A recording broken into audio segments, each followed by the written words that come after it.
Noah's just a regular guy working as a pizza delivery driver in a quiet suburban neighborhood. One evening, he receives a delivery order to Mrs. Ellison's house, a customer he's delivered to before. Mrs. Ellison is an elderly woman who's always been kind and sweet to him, so he doesn't think much of it. When he pulls up to her home, the street is calm, the house is lined neatly along the curb, with the evening breeze rustling the autumn leaves. The faint glow from Mrs. Ellison's porch light casts a warm hue over the front yard, making it seem like any other delivery. When Noah rings the doorbell, it takes a few moments before Mrs. Ellison opens the door. Her usual welcoming smile is replaced by a strange, unsettling grin, and her eyes seem a bit too wide. Noah feels a brief chill in the air, but brushes it off as nothing. He hands her the pizza, and as they exchange a few words, he notices how quiet it is inside the house. The atmosphere feels different. The usual warmth and coziness of her home seem dimmer, and Noah can't shake the feeling that something's off. A faint, odd smell lingers in the air, like old paper and dust. As Noah walks back to his car, he hears a soft scraping sound coming from the attic window of the house. The noise is faint, almost imperceptible, but it sends a shiver down his spine. He pauses for a moment, unsure if he should investigate, but the sound stops as quickly as it started, leaving Noah feeling uneasy. He brushes it off, thinking it's probably nothing, but that feeling of discomfort lingers with him as he drives away, the sound of scraping echoing in his mind. The following day, Noah can't shake the feeling from Mrs. Ellison's house. The scraping noise from the attic lingers in his mind, an unsettling reminder that something isn't right. He tries to dismiss it, thinking it's just his imagination, but a nagging sense of unease won't let go. After his shift, he decides to return, telling himself it's just a quick check to ease his curiosity, but as he drives back, a chill washes over him. A house once warm and inviting now appears darker, its usual comforting glow replaced by shadows that seem to stretch unnaturally. The silence is thick, almost oppressive, as if the house itself is holding its breath. He knocks on the door, but there's no answer. The silence stretches on,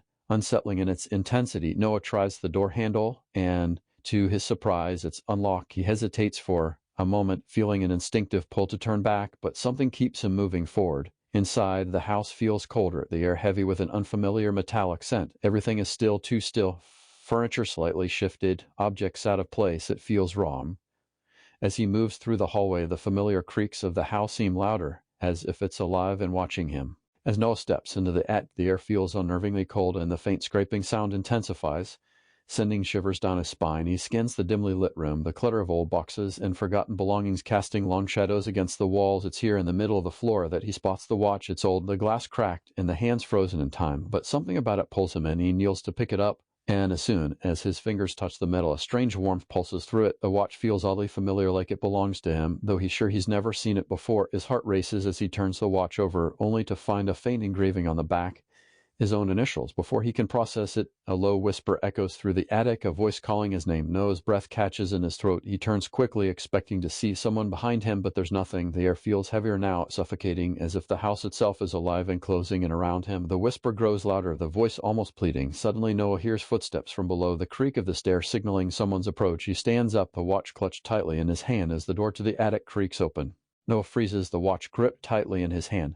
Mrs. Ellison stands in the attic doorway, but she's no longer the sweet, frail woman he remembered. Her once gentle eyes now glow faintly and eerie, unnatural light. Her smile is wide, too wide, stretching across her face in a way that feels wrong. The air grows colder, and Noah's heart pounds in his chest as he takes a step back, instinctively wanting to flee. But the door slams shut behind him with a loud bang, trapping him inside. And Mrs. Ellison steps forward, her movements stiff and deliberate, like a puppet controlled by unseen strings. "You shouldn't have come," she says, her voice low and distorted, almost mechanical. Noah feels a wave of panic rising in his chest as the whispering voice from earlier grows louder, now echoing in the corners of the attic. It seems to come from everywhere and nowhere. He can't focus, can't make sense of what's happening. The watch in his hand suddenly starts ticking again, the sound sharp and clear, reverberating through the stillness of the attic. Mrs. Ellison's eyes narrow as she tilts her head as if she recognizes the change in the watch. A dark shadow seems to move behind her, shifting, its form unrecognizable. Noah can feel the presence growing, a sinister force creeping closer.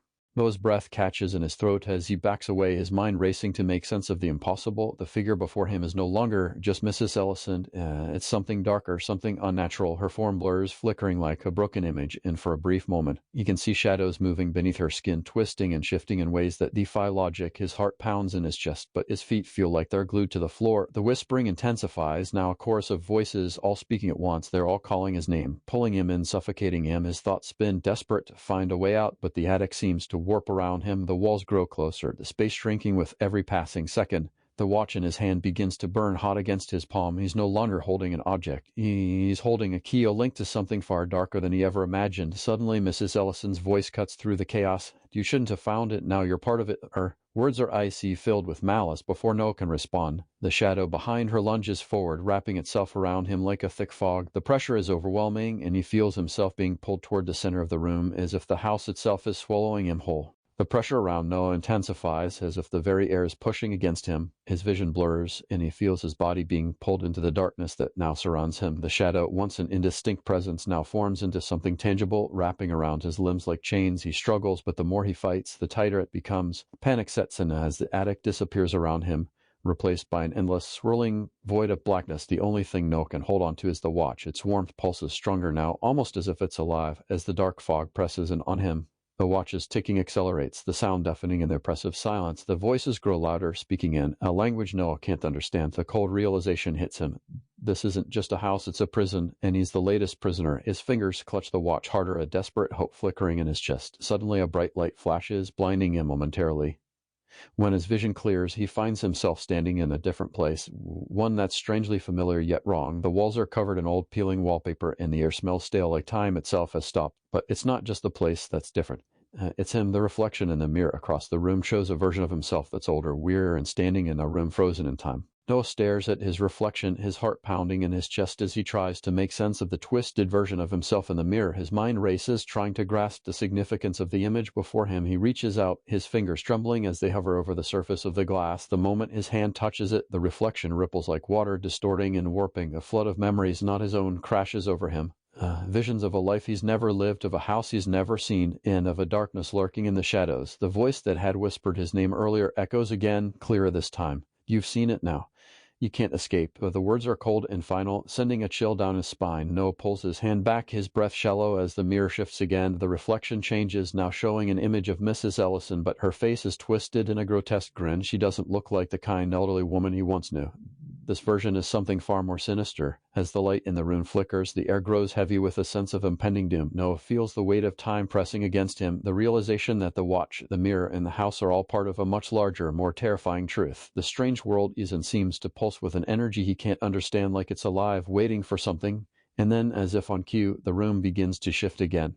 The walls of the room seem to close in on Noah, the space growing smaller with each passing second. He feels a strange pull at the pit of his stomach, like the room itself is alive, its energy dragging him toward the center. The mirror in front of him cracks, the sound sharp and unnerving.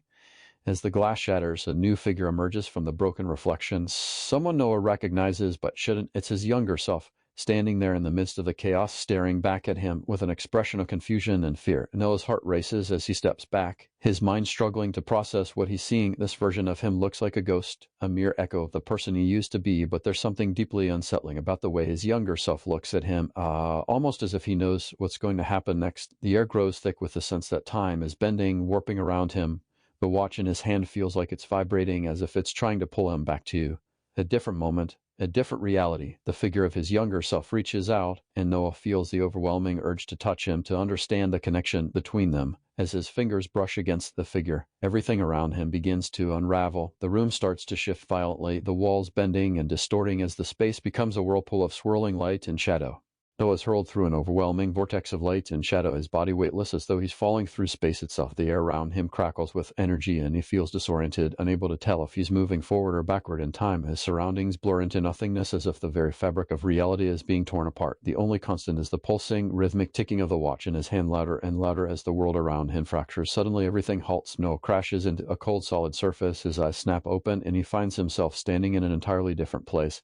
An old, decaying version of the attic from Mrs. Ellison's house, but it feels ancient, like it's from another time entirely. The walls are covered in old, faded photographs, and the air is thick with dust. The eerie stillness is suffocating, as if time itself has been frozen here for centuries. In the center of the room, the broken watch lies on a pedestal, glowing faintly, surrounded by strange symbols carved into the floor. Noah feels drawn to it, his every instinct telling him that this is the heart of the mystery. As he approaches, the room shifts again, revealing the truth. The watch isn't just a timepiece, it's a prison. It's been trapping the souls of everyone who's ever come into contact with it, including his own. In that moment, Noah understands the gravity of his situation. There's no escaping the cycle of time the watch has created, unless he can break the curse once and for all, but doing so will come at a terrible cost.